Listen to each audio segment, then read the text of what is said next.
Super Sunday edition. I'm so excited to bring here in a minute our guests of the week, really of the year, if it's me saying it. Dane's calling some games. He's at a tournament, so he sends his love doing some local radio. That just gives me more time to do what I love, doing the in-studio work. So, guys, in a second, we'll be bringing on Matt Deis. I got to tell you about this guy, this band called All That Remains. They call it metalcore. I call it just great rock and roll. Overcome was this album that kind of shaped my early adulthood life. 2 weeks. It's just such a powerful album that set the stage, full of ideals. And then this amazing artist goes on to do some work with Mitchell Timpani, with Thompson Square, and just many others. This guy is a renaissance man. All types of music, can do it all. Obviously, I love everything he does, the different facets. If I had to pick my favorite, I'd probably say All That Remains is my favorite that he did, because it's just given me so much inspiration over the years and different reasons now as an adult than as a young man listening to it, but it keeps on rocking. So we're able to take a moment and catch the legendary Matt Dyson for a moment. Let's get to it and bring on the man of the hour. Matt, how you doing, my friend? What an introduction. Thank you. Thank you Yes, so sir. much. Yeah, that made my morning. Thank you, bro. It's good to have you, man. Thank you for all you're doing. Like I said, it's been too long, 2 years since we last saw you. I can tell you, and can't wait to see you again. So, man, hope you're getting some time off right now. Sounds like, or Yeah. So I've had uh Mitchell Tenpenny dates ended in like the late fall of last year, and it was still kind of up in the air. I was supposed to be out with them the first maybe 6 months of this year on the Luke Combs tour, where they were supporting Luke Combs and Jordan Davis. It would have been like a big 6 month chunk of touring, uh, but Mitchell's brother Rafe is their bass player yeah, typically, and he was able to come back beforehand. So uh, instead of being super busy for the first 6 months of the year, I was like, well, I got nothing to do. So I've been at home, uh, finishing up, tracking the record with All That Remains, and just trying to get a lot of house stuff done so that my wife doesn't kill me when I do yeah. go on tour this year. So I love it. yeah, it's just been kind of a off season, which is rare. I think it's like the first one I've had. Well, outside of COVID, first one I've had in maybe 20 years. So it's been kind of cool to have a spring slash early summer at home. It never Love it, happens. dude. Yeah, dude, Yeah. it's cool, man. And I love how you got rock star by night and what is the word? Domestic dad and husband by day, right? Is that what we're Of saying there? course. That's Yeah, cool, yeah, dude. yeah. I live like 30 minutes outside of Nashville out in the country. And when I'm here, I'm here. It's just I like love it. I'm isolated from the city. It's rivers and mountains and farmland and nothing. So when I'm home, I just like to lay low and enjoy the peace. Understood, man. I totally get it. Well, thank you again for taking a little bit of that time for us, man. So jumping into the question set, by the way, you guys, Divine is it rips. Divine rips hard. I love it. It is Thank you. beautiful. So looking at what you've done with, again, All That Remains, and of course Mitchell Timpani, Thompson Square, all the side projects, tracking and all that, this juggernaut that is known as Matt Dice, which you've turned into, like before you started really doing it the way you're doing it now, there's maybe got to be some like early garage day stuff, maybe some like kids growing up stuff. When did this begin for you playing music, you know? So as soon as adolescence hit, I've been a musician my whole life. Maybe around 4 or 5 years old, there was a piano in the house, and then we started taking piano lessons. It's just kind of uh, the track my mom put me and my brother on, and then from there, once grade school started in the public schools, they make you pick an instrument, and I ended up being first chair clarinet. I was very good. I was like all state clarinet player. Um, and then right around the time puberty happened, clarinet wasn't that cool anymore. So I asked for a guitar, and I ended up taking guitar lessons at about, I don't know, 13, 14 years old. Uh, and funny enough, my guitar teacher was Ollie Herbert from All That Remains. Wow. So Okay. we, Wow. it's a little area in Massachusetts where we grew up, and he worked at a guitar store, and he was the guy there, and I started taking lessons with him weekly from like age 14 all through my teenage years. Um, and yeah, there were local bands. I had uh, three of my best friends in my class. We had a little garage band, and we tried to make something of it. We recorded things. We played shows almost every week. Um, Loading into my little broken down car at the age of 16 with all the gear and going to the local like billiard hall slash rock venue and doing all that kind of stuff. And like it didn't really go anywhere, but it was cool because in Western Massachusetts at the time, in like the mid to late 90s, there was so many cool bands. Like Yeah. uh we would be on the same bill as like bands that went on to become bands like Stained and stuff like that. There were just a lot of local bands like Stained, Killswitch, All That Remains, Unearth, The A Acacia scene, Strain. man. A It's scene. it's Yeah. all from that little town, and it's not a big area. Springfield, Massachusetts is, it's like the third or fourth biggest city in Massachusetts, which is already not a big state to begin with. Um, so it was cool growing up. You kind of had real time feedback from people who were essentially pros, just hadn't been discovered yet. So like the quality was really high in the area. So I'm sorry if I'm rambling No, I here. love it. I love Any, it. I'm soaking it up. oh, okay, perfect. So you know, I took guitar lessons all throughout high school. I played in my local band all throughout high school, and then when I was either 18 or 19. At this point, I'd graduated high school. I started at a community college taking, I was majoring in music performance and classical guitar. Um, I was still taking lessons with Ollie because I wanted to really learn what he did. My goal outside of being a bass player eventually was to be a shred guitarist. And, you know, I my hands were really big and it wasn't coming together the way I wanted to. I was still a really serviceable guitar player, but I ended up on the side filling in on bass for a couple friends local bands, and I was like, I like this way more. Like the strings are fatter. You almost feel like you're driving the band because like Yeah. you Yeah. just feel that low fundamental. And I'm like, it's way cooler than guitar. Plus I don't have to, worry about trying to be the best guitar player in a town full of the greatest guitar players. So, you know, I was like, I could either be an okay guitarist or a great bass player, and Yeah. I shifted gears into studying bass. Um, but one day, taking lessons from Ollie, uh, I'd come into the lesson, and he was like, "Ollie, what's going on?" He's like, "Man, our freaking bass player just quit." I was like, "Oh, that sucks." And jokingly, I said, "Man, I'll play bass for you." Yeah. And at this point, All That Remains had like put out one album, but they had not hit. Like they were still just a super regional band, and expecting Ollie to just be like, what are you talking about? Go away." He was like, Go "Could away. you? Yeah. Could you do it?" And I was like, uh, I guess. And he's like, "We have shows like this weekend coming up. I won't charge you for the Wow. lesson. Do you want? I'll like show you what the parts would be." And I was like, "Oh, okay." So like we did that, and then like the week goes by, and then all of a sudden I'm playing a show with them on the weekend, and I was like, "Am I in All That Remains now? Like, what is That's happening?" awesome, man. Yeah, and Wow. then I mean, the band was still in the infancy where every week they had a nightly practice still. It was like, "Oh yeah, Tuesday, Phil's mom's house. We're doing band practice." So like we started fleshing out what would be This Darkened Heart.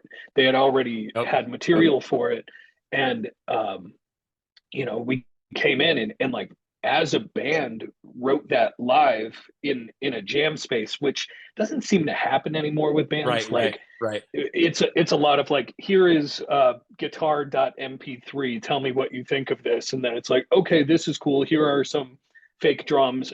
No, like we sat down as a band and like at a very young age put together that album, and it was just wild. Like i I had a couple years in high school of having a local band, but it wasn't that long of a time before I was doing real big boy stuff with All That Remains. Like, That's it, crazy, you man. know, doing the local band stuff was fun, but my first job was just being a high schooler, and Yeah. then being a freshman in a community college. So that's what was my main focus. And then all of a sudden it was like, oh, we're going out on tour, we're doing these things, and then that's that's all I remember. Now I'm a 40-year-old man. So like, Yeah. you Yeah. know, it was like, well, I could either, finish up and get my bachelor's in music performance, or I'm literally a professional musician right now. I could just keep doing this. So that's what I did. I just stayed on the road. It's never stopped. What a story of striking while the iron's hot, man. When you said that, it's like, man, because I wrote a couple notes that down automatically, like jumping in, like, hey, t talk about seizing the opportunity, seizing the day.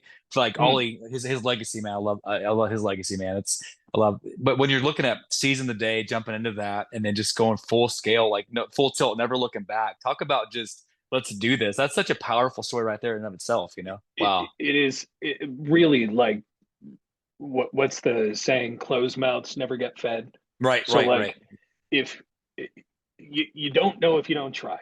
and if there seems like there could be an opportunity, just take it. What's the worst that happens? You end up maybe looking silly or stupid. Um, you just go for it, and Spot on, man. Spot it, on. sometimes it'll blow up in your face, but that's the joy of being a living, breathing human with one shot at life. Like, these are the choices that bring me to where I am now, and Wow, you either man. grow from it or you enjoy the riches of it. It's so deep off the bat. And you said something, I talk about this a lot, my daughters, because I'm almost 40 as well. My daughters, like, and most of their music comes from what they hear on TikTok. That's the new radio. TikTok is the new radio. But I was Mm. talking to them about tracking. Like when you talked about you and the guys live tracking, that is something that's why I feel like your albums are so, there's an extra layer of grit and an extra layer of passion. Live tracking, even if it's just once or twice before you go in the studio, that is such a different vibe. I talk about this all the time with because I geek out on musical like actual processes. You look, Kings Leon did a couple albums like that. Tool's notorious Mm. for that. You know, obviously some of the Avenged Sevenfold stuff, but they'll do that live tracking thing to get familiar with your brothers in the band, and that there's nothing like it. I love live Right. tracking, man. It's awesome. Oh, So absolutely. Yeah, you yeah, figure out where everyone's limitations are and you make them yeah, play up to and a little beyond that point. So beautiful. when you hear an album like that, you are getting the best out of those four or five people. Hmm. And it you get it every now and then with a couple new bands. You'll listen to something and be like, wow, this is really special. But you'll go back on a few of those classic albums and be like, this is lightning in a bottle. Yep, This is a yep. moment in time that happened with four people who were locked in. And you I'm don't with get you. that too much. So, yeah, no, We great point. I'm with you, dude. And you said because you're one of the reasons, like I said, man, I'm from the early days, like first fall of ideals. You're one of the reasons I started playing bass, really, really, really. And my first bass, I'll never forget it. I always ask every musician this question. My first real bass, and my dad was like, I saved up my money, got a summer job, all that stuff. I had a 5 string purple Ibanez Roadstar. Freaking loved it. It was my baby, right? So Yeah. I'm curious when you started getting serious with bass. What was your first baby? Your first real bass? You know, like did you saved up and bought your own money and all that? You know. Yeah, yeah. So the first bass was, like I said, I was filling in on bass for a local band, and it were these two twins in my town, Adam and Kevin, who were a guitar player and a drummer, and there was always a third member who was playing bass, and that ended up being me to fill in. But they had a Aria Pro 2 5 string, kind of like one of Yeah. the old Cliff, kind of like the Jason Newsted style Yep. ones. Yeah. Um, and it was like way too nice of a bass for what they should Some of have that young. had. But for some Yeah. reason, it was just Yeah. at their house, and I was like, oh, every time I played it, I'm like, man, this thing like plays itself. And I wonder why I didn't start playing bass earlier. And then when I finally went out and bought a bass, I was like, and I was like, how come this doesn't play like that Aria bass at my friend's house? And it's like, oh, because that's like a $2,000 bass. But the first one I saved up for was Ibanez. Ooh, yeah. It was like Ibanez has been making like the prestige sound gears for a while. But like back in the 90s, like the early stuff that like Fieldy used to play, Yeah. where it was like the really nice one with like a Wenge body and like like 5-piece walnut and Wenge neck and like gold hardware and like all the switches and like sweepable mid range. It had like all the bells and whistles on it. Um, I forget what model it was, but it was a nice Ibanez sound gear, and it was like at the time maybe $900, which was Not way bad. too much money to be spending. But yeah, it was, and from there I ended up working a deal with Ibanez to like be a sponsored Right. artist of theirs, and they ended up custom making me a couple sound gears, which was the coolest thing in the world to be like 22 with a custom made signature LA custom shop bass. Um, but yeah, Ibanez That's Sound crazy, Gears man. Yeah. is like that's where my sweet spot was back in the early 2000s. And like I said, man, because I saw you do that, and that's where I was like, okay, you don't want to hear the stuff I did because it was not good, but I was like, I was trying to be Matty D in my living room, man, as a teenager. So anyway, Nah, another story for another day. So thank thinking you. about the gigs you've done, man, because you've done some legendary stuff, dude. Like I said, someone like yourself who the relationships that you built across multiple genres, whether, like I said, whether it's the country stuff or some of the more pop stuff or the tracking stuff. You played a million shows, man. You played a million shows. Everybody always has that one or two that they're like, okay, I love all shows, love all audiences, but like one or two could be a smaller venue. Some of our friends have said the Ryman is special to them. Some have said, of course, the Bluebird. Some people say the Mhm. Machine Shop. If there's like Machine Shop, or is there a place that you played, like, not that they're all not all great, but maybe a gig or two that's just like that stands out in your memory over your career? Yeah. So the there's a couple of them because yeah, I kind of feel like I've lived like five different lives. But the first one that stands out was in like maybe 2004, five, no, three, four. Sheesh. A while ago, Yeah. maybe 20 years ago. All That Remains got asked to do four shows on the Subliminal Verses tour for Slipknot, Wow. which Wow. was just out of this world because we were going from playing like, you know, Chucky's Wing Shack kind of size venues to like, hey, you're going Dave to and play. Buster's. Right, yeah.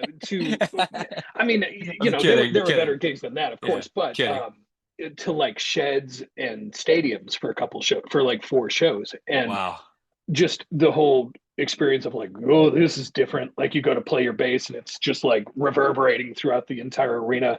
I forget the name of it, but it was in Newport News, Virginia. It's one of those like classic brutalist concrete venues there, like kind of like the Cotillion, where like it was very Art Deco and Yeah. brutalist, like, but on a grander scale, maybe like a 20,000 seat arena. Wow. Um, that just stands out in my mind, being like, I am Yeah. ill prepared for this, like, because we were still at the point where we were we had a trailer and a van, but we were just lugging our guitar cabinets onto the stage, and like a spool of cables just like loose. Like we didn't have cases or any of You that were kind the of road stuff. crew at that time still, We right? were the Yeah. road crew. Yeah. That's And awesome. meanwhile, Slipknot, even 20 years ago, they just have this massive production, like semi tractor trailers and buses. And we're like, so this is Yeah. what it could be like, huh? This is this is insane. Wow. But the uh, best show, like best experience I think I've ever had happened last year, um, with Mitchell Tenpenny on the Highway Desperado tour. We were direct support for Jason Aldean. We played the Glen Ellen Okay. Yeah. Amphitheater in um, I think it's San Bernardino, California. It's the largest outdoor amphitheater in North America. I think it legally can hold like 80,000 people or something like that. And Wow. there was every bit of 80,000 people at this show. And it was right as the sun set. And it was a 45-minute set of like perfect Southern California, 70-degree weather, beautiful sunset, Wow. tens of thousands of people. Uh, just every single one of them. It was like a Friday night, so like everyone was like kind of drunk already. So it was just Yeah. like No place to the be. Yeah. the best setting with the best people who were super receptive in every song. Uh, People were singing along. The lighters and the cell phone lights were out. It was like 45 minutes of the most perfect uh, place I could have ever been, with Wow. the biggest crowd I've ever seen. And it was cool to me because, uh, you know, when before I was offered that Mitchell Tenpenny tour, I I kind of was going through a bit of a period when I was like, you know, we got to do the All That Remains album. I understand this is going to take time, but like it's a lot of time off. Like we've got about a year off, and then like it's like, what am I doing? You know, like one of Yeah, those things yeah. where it's like, all right, well, I have music stuff to focus on, but there's no like big stuff happening right now. And then I got the call to do that stuff, and I was like, oh, okay, this reinvigorated my spirit here. And every That's show was awesome. just incredible. It was all stadiums, all amphitheaters. So, That's um, wonderful, man. Yeah, dude. yeah. Like Sorry to ramble again, but no, yeah. trust me, I'm soaking it up. Like I said, I'm on your time. This is what I live for. Like this is why I enjoy these things so much. I like to hear the details and nuances. I'm soaking it up, dude. I'm on your time. So no, like just to hear like from your perspective, because a lot of times you'll see the perspective like the crowd watching the artist, but then to hear what the artist is seeing through your eyes, like when Oh, you're, it's different, So it's a two-way street, and any artist who says it's not is a liar. yeah, Like you're you're doing something on stage with like 4 to 6 other people that is so unique and special, and so few people get to experience that. Like if you're not touched by the fact that people are like there to see you, then yeah, I can't comprehend it. And like, I mean, that's the drug you chase when you yeah, decide to do this, is like that's the best you could hope for. And the fact that like over my career, it's there's always peaks and valleys, and lean times and fat times, but like uh to see over my career the fact that like I've done larger and larger things over time, instead of like start off strong and then I'm mhm, playing bowling alleys at 48 yeah. years old. It's been nice, but yeah, you have to be touched by it. Wow, man, It's too yeah. special of an experience. So good, man. So yeah, that's the influence that you're casting, and that's another thing now that you're starting to see this extra narrative in your story as like I said, it's continued to take off and amplified, and now just constantly doing things. Like I said, when I looked at your pedigree, man, I was like, I didn't even know I knew many of your things, but the amount of stuff you've done, your influence is far and wide now. It's no longer just in metal; it's in country. Like I said, it's in pop. Your influence, the way you like your production value, the things that you do. I have tried to pinpoint when I listen to you at different times. My influence, what I hear in you, this is me. This is my perception. Maybe you can correct me.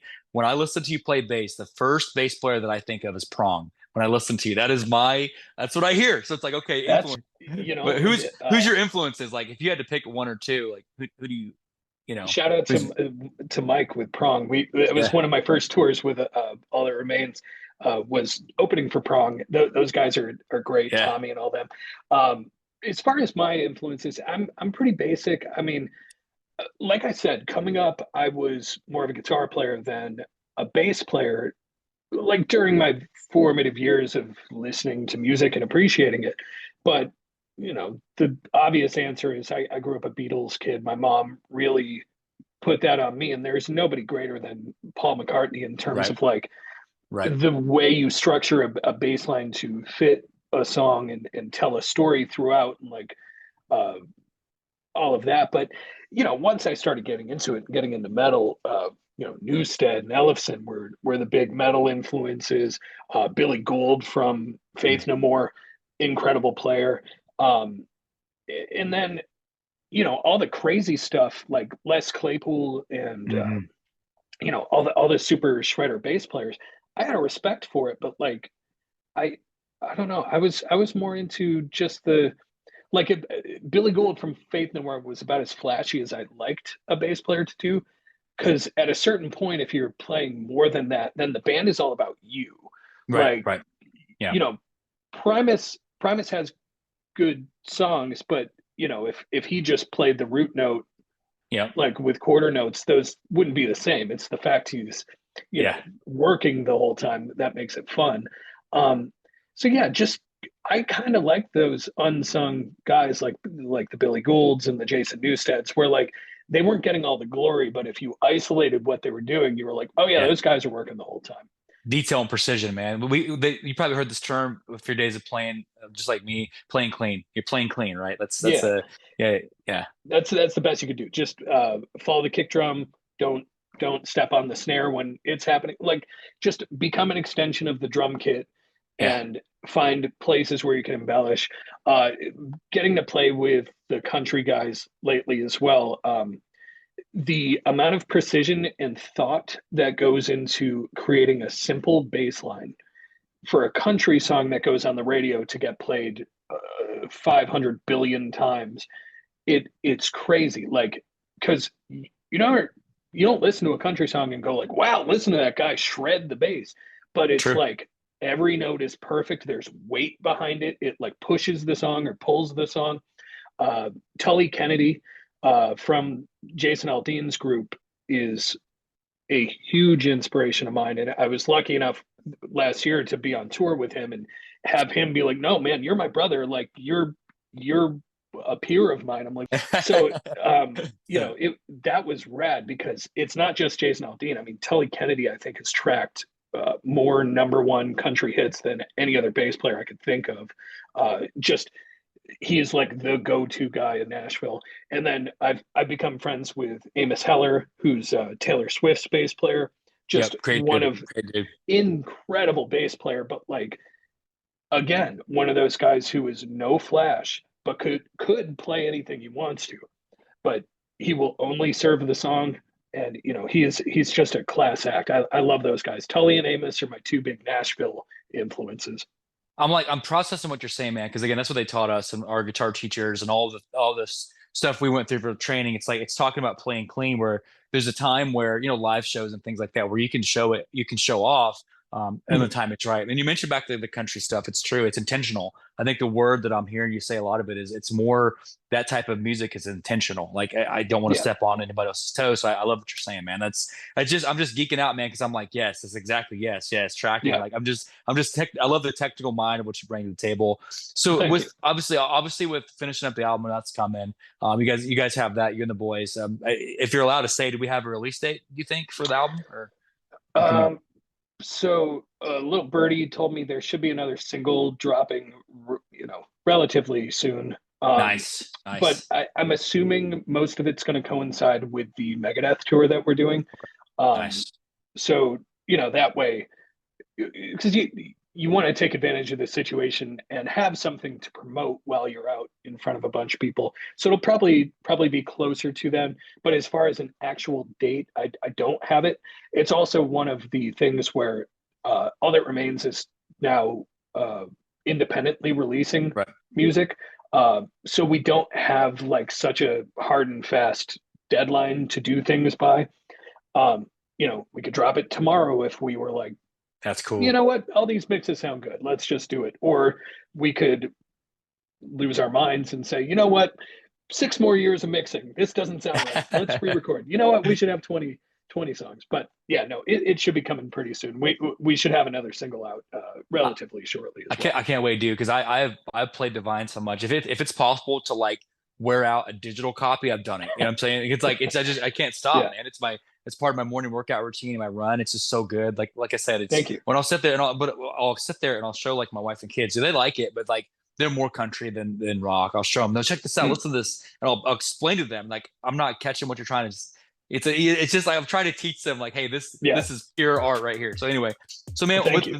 with the next segment, there's a little thing we do that's called rapid fire. So I guarantee you, in all media, all things that you've done, I promise you, this is something you've never had before. This segment, what it's designed to do, Dane and I, we're betting on what we think you're gonna say. So check this out. There's 5 questions, kind of a Family Feud type thing. So what this Yeah. is I'm going to present to you 2 scenarios. Imagine for a moment there's no reality. You can go back in time. You can go in the future. You could be a cartoon. Like nothing's off the table for this fictitious little Q&A.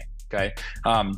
So with this, the 5 questions, you pick what you feel is right, and then I'll tell you whether I got the answer right. I'm kind of betting on you. We'll see if I can kind of pick your brain personality. Cool. So first question. It's funny you said that. So you're going to be doing a 2025 reality TV show called Bass Off. It's called Bass Off. And what this is, like a little play on words there. You're kind of like taking up and coming bass players, all that, showing them the ropes, almost like you do something like an Ink Master, or maybe like a spin off of something like American Idol. Bass Off is what it's called. And you can choose your co-host to help you judge as they come up. They got to play songs for you, all that. Your two co-hosts you can choose from, love them both, but you got to choose one. You can go with Fieldy, or you can go with Les from Primus. We mentioned that as your co-host for the show. Bass Off, who are you going with, Fieldy or Les? I think I'm going to go with Fieldy because Les, I love him, love his playing and everything. But what am I going to be able to do around Les Claypool? You know, Fieldy, on the other hand, while he is an insanely good bass player, seems a lot more down to earth. Probably a way more chill guy. So he seems like someone I'd probably want to, you know, chop it up with. Yeah. So Fieldy'd be my pick. I had you on him too. I really did, man. I love them both. Again, but Les is like otherworldly. It's almost like I get what you're saying, man. So I had that one. I got you. So question 2, you're also going to be a part of a 2026 movie coming out. The movie is going to be called Bass Camp. A lot of bass themes here. So this Bass Camp, what this is about is you and all the other bass players in metal on the earth have to save the world Armageddon style by going into space and basically shutting down this kind of like this comet type thing in space. And your co-host to help you save the day in this action Bass Camp movie, you can roll with Rob Trujillo, the new Metallica bass player. I say new, it's been 20 years now. Or you can choose Tyler for Falling in Reverse. Rob or Tyler in this action-packed Bass Camp movie to save the world. Who are you going with? You know, no offense to Tyler. I don't know Tyler, but Rob already looks like an action hero. Like, he just looks like such a rugged, cool dude. You know, like a young Danny Trejo type almost. So, like, he seems like someone. If you know, the crap was going to hit the fan, I'd probably want Trujillo on my side. He's all jacked and like cool looking. So I got you. He's an action hero, Rob, anyways. Yeah. Rob Plus, he can get real low and stuff. Like, you know, he's got that little crab walk. So, no, I love it. I had that one too. I really did, man. I had you for Rob, so I'm 2 for 2. So next one, there's a lot of acting stuff in this one. So, kind of the time frame that you're in. We all grew up with some of the epics of the early 2000s. They're doing a couple remakes. They always do, and you get to be the warrior in one of these 2 upcoming action movies. Another action movie. You can be the next iteration of Conan. Cool series, or you can be the next iteration of Legolas and Lord of the Rings reboot. Conan, Legolas, which one are we going with? I think my body fat percentage is too high to be Legolas, but I'm also only 5'9", so like I know Conan was a big tall guy, but you know, I feel like I could probably put on the mass to become Conan a lot quicker than I could, you know, cut to become Legolas. So let's go with Conan. Yeah. I had Legolas on that one, but I didn't have Legolas, but I can see your point, especially if you're like able to wield your bass kind of like an axe, like, you know, that'd be kind of cool. So. No, it's cool, but you know, I'm a thick boy. I'm with you. I got you, bro. So I knew you were a big. The next question, everybody knows you're a big wrestling fan. So, and WrestleMania 2025, you're gonna be. There's a storyline brewing. It's going to start probably in December. It's going to work its way through Royal Rumble, and you're going to be a part of a tag team championship at Royal Rumble, or excuse me, at WrestleMania next year. And you can choose for this kind of celebrity match. Basically, your opponents. Let me set the stage. Your opponents are Kiss. So you're taking on Kiss in this tag team match. Check it out. So you know, and you can choose to be on your side in WrestleMania. You can go with Batista or Triple H as your tag team partner in this event. Who are you choosing? Oh, man. I'm going with Triple H. I love Batista, but Triple H he's the cerebral assassin, man. He's the best. You give me like 2001 Triple H, like what he was doing the pose off with Scott Steiner, like peak Triple H. Unstoppable. He'd be he would, you know, Kiss wouldn't even stand a chance. They would have to call off the match because of medical problems or something. That's awesome, man. Triple H is the GOAT. Can you imagine that? Like you're walking up to the ring next to Triple H and you're spitting water like him and you're taking on Dean Simmons. That'd be so cool, dude. Let's go. I love it. Love it. I had Triple H. He's also my favorite wrestler, so I was a little biased on that one. So Yeah. last one. So they're doing a charity event, and you are asked to take over the vocals. You're designing a cover band. I know you've done some cover bands growing up and stuff like that, and you can choose to do all cover songs from one of these two bands for this charity event. It's kind of like an off-season charity event. You can cover nothing but songs by Ace of Base. Absolutely love them. Love their catalog. Or you can cover songs by Milli Vanilli for this charity event. Ace of Base, Milli Vanilli. Where are we going? Ace of Base has more hits for sure. But Milli Vanilli is appealing because, you know, I wouldn't have to sing, so it'd be a Right? little less work. I feel like with I Ace of love it. Base, I love it. you know, if I'm doing this for charity, I'm not getting paid. What, I'm going to Let's blow up my go. vocal cords trying to play Ace of Base? Come on. Let's go, man. So Yeah. we're going Milli Vanilli. I love it, You were man. going Milli Vanilli. You got to give me a night off. You should be lucky I'm there for charity in the first place. I love it, dude. That's awesome. I actually had you for Milli Vanilli. I did. I Nice. feel like the groove to it and just the way your playing style goes. I think it fits you. So I was 4 for 5. So Thank you. Dane, thank you for doing that segment called Rapid Fire. Hopefully something you never had before in Oh, previous that's great. press. Hell Love yeah. it, dude. So the final segment, man, we do a little thing at the end of every episode called Open Mic. And what this is designed to do really is to talk about you and your journey, how you mentioned it a little bit early on, but those that maybe want to be you one day, or someone like maybe if you're talking to your younger self, beginning self, a piece of advice getting into this field, what would you tell those that want to be you one day, if you will? Uh, Diversify a little bit. It, you know, in order to get to a point where you're able to do something full time and professionally, it will take that kind of flow state mindset where like you got to go all in on it, and it, as a result, other areas of your life are going to kind of fall to the wayside. Relationships will suffer because of it. Your health will suffer because of it. Um, so try to find ways to find balance and like maybe backup plans for when things don't go the way you want them to, so that you can mentally prepare for things not going your way a little better. Um, I unfortunately didn't have a lot of time to reflect growing up. So, like, there were some choices I ended up making that were uh, maybe not the best at the time. Like, try to find a way to diversify, have more than one option going at one time, but also like learn how to like take a step back and put some thought into the decisions I you make. I'm catching Like what you're saying. Yeah, it, yeah. it's kind of multifaceted here, but like, you know, try to try to not go so all in on one thing to where your critical thinking suffers as a result. Hmm. Like, you know, Yeah. because that passion is needed to be good at anything you do, but at the same time it will make other areas of your life suffer. So, you know, try to find balance. That's going to be a big thing. I kind of think I appreciate how eloquent you said it, because I get it, man. That's a very cool way you said it. You almost have to kind of figure out, okay, 5 years from now, what's better for me in this situation? Like if you're at a crossroads, kind of what you're saying. Okay, do I Yeah. want to do this now? Almost like the way you got into doing music.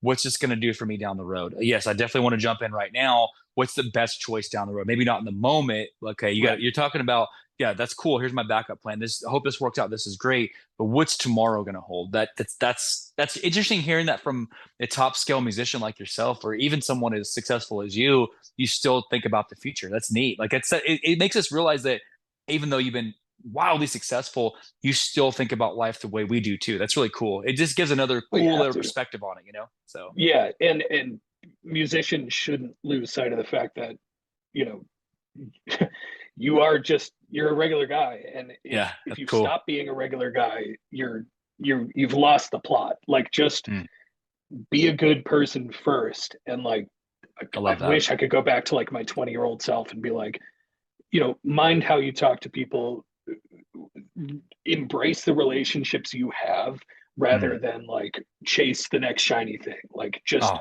man, you know, like be so a good good. person first. But, Wow. obviously, like I said, you learn lessons way after the fact. So, Love it, man. Well, I can yeah, say, man, anything I've seen you do is turn to gold, man. So you've got that thank formula you. figured out, and no wonder 20 years later it's still going. No wonder people still love you. Like you talked about that as I close the episode.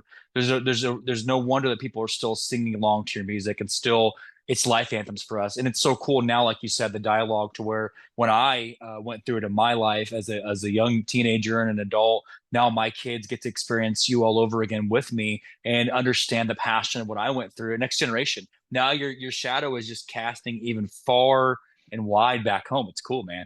So I love it. So It's ridiculous for me to even hear it, but I can only thank you. yeah, Like, man. because It's true, like I man. said, you keep your head down, you work, and then, you know, 10, 15, 20 years go by and you're like, oh, okay. Yeah, Uh, crazy, wow, man. this is different. This is a different landscape that I remember. And Yeah, so, honestly, thank you. I'm flabbergasted anyone thinks that about me. And, it's just, love it, man. I, Yeah. I, I still don't know how to process compliments. So thank you. You're welcome, man. Appreciate it. So on behalf of on that, man, like I said, once you come on once, we always say don't be a stranger, man. On that, as new music comes out, side projects, you're welcome to come back anytime. Once we Mhm. get more solos, we'll be promoting the heck out of it for you on this show. I'll tag you in and stuff, man. So let's make sure this is not the last time, the first of many. No, Let's hit do it me again up. sometime. Perfect. Take care, my brother. So, guys, that was Matt Deis. I'm telling you, I love this guy. Just a gentleman of the industry. For being one of the top people in his class. It's so cool how he makes time for everyone. Beginners, always willing to teach somebody, to give somebody else something, a little nugget of truth. Absolutely, absolutely a fan of him for life from day one. I just no wonder people love him and what he does. So that was a great episode. I'm glad that you guys got to be a part of that. We got some cool stuff coming up this week. We're tracking down my buddy Brandon from Decipher Down, along with many others. So this week should be a good week of music as well. Got some sports stuff in the tank. But on behalf of Dane and I, don't forget as always that we love you and thank you for listening. Okay, so we're